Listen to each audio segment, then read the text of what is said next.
Shalom, selamat pagi.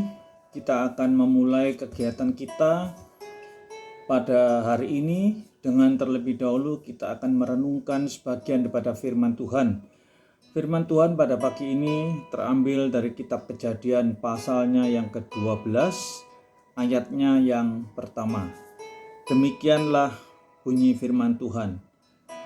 Berfirmanlah Tuhan kepada Abram, pergilah dari negerimu dan dari sanak saudaramu, dan dari rumah bapamu ini ke negeri yang akan kutunjukkan kepadamu. Judul renungan pada pagi ini yaitu dipanggil untuk menerima janji Tuhan. Saudara sekalian, sebagai orang-orang yang percaya, tentunya kita tahu ayat-ayat tersebut dia bukanlah suatu hal yang baru.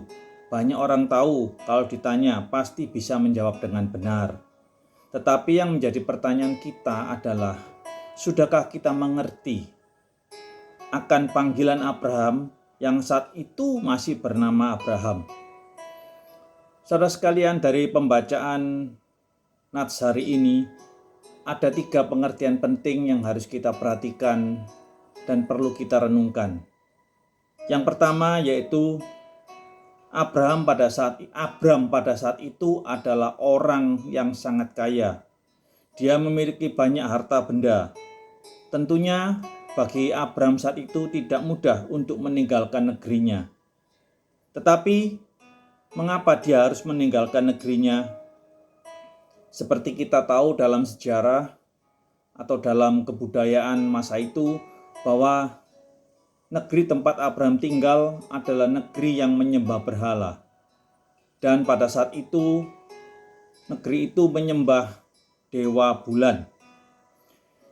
Saudara sekalian, Tuhan ingin memisahkan Abram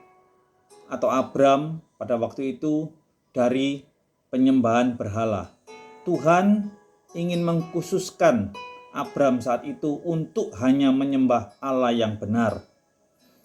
Yang kedua, tentu hal ini juga sulit sangat dilakukan oleh Abram. Dia juga harus mempunyai satu komitmen yang kuat untuk meninggalkan sanak saudaranya. Kenapa? Karena sanak saudaranya saat itu juga penyembah berhala.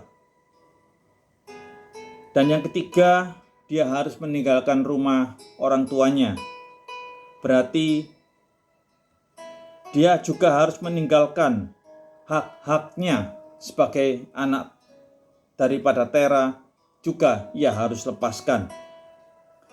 Saudara sekalian, tidak mudah bagi Abram untuk meninggalkan semuanya itu. Namun Abram lebih memilih akan janji Tuhan. Bukankah kita sebagai anak-anak Abraham yang secara rohani juga banyak menerima atau mengalami janji-janji Tuhan di dalam kehidupan kita? Kita pun juga harus meninggalkan hal-hal yang membuat kita bisa terpisah daripada Tuhan. Abraham adalah nama yang diberikan Allah kepada Abram setelah dia meninggalkan negeri itu. Allah mengubah nama Abram menjadi Abraham. Saudara-saudara, Abraham meninggalkan rumah bapaknya, meninggalkan saudara-saudaranya. Ini berbicara tentang budaya-budaya atau adat istiadat yang tidak berkenan kepada Tuhan. Sebagai anak Tuhan, ada banyak hal yang harus kita tinggalkan. Tentunya tidak semua budaya atau adat istiadat atau kebiasaan kita tinggalkan. Tetapi kalau ada budaya-budaya, adat atau kebiasaan yang bertentangan dengan Tuhan, tentunya pun kita harus meninggalkannya. Dengan meninggalkan semuanya itu, barulah kita bisa menerima janji-janji Tuhan. Saudara sekalian, sudahkah hidup kita menerima dan mau meninggalkan akan kebiasaan-kebiasaan atau adat-adat yang tidak berkenan di hadapan Tuhan, atau kebiasaan-kebiasaan yang buruk, untuk bisa menerima dan mengalami berkat Tuhan di dalam kehidupan kita? Kiranya firman Tuhan pada pagi ini sekali lagi boleh menguatkan kita dan menolong kita untuk kita menjalani hari-hari kita bersama-sama dengan Tuhan. Tuhan memberkati kita semua. Amin.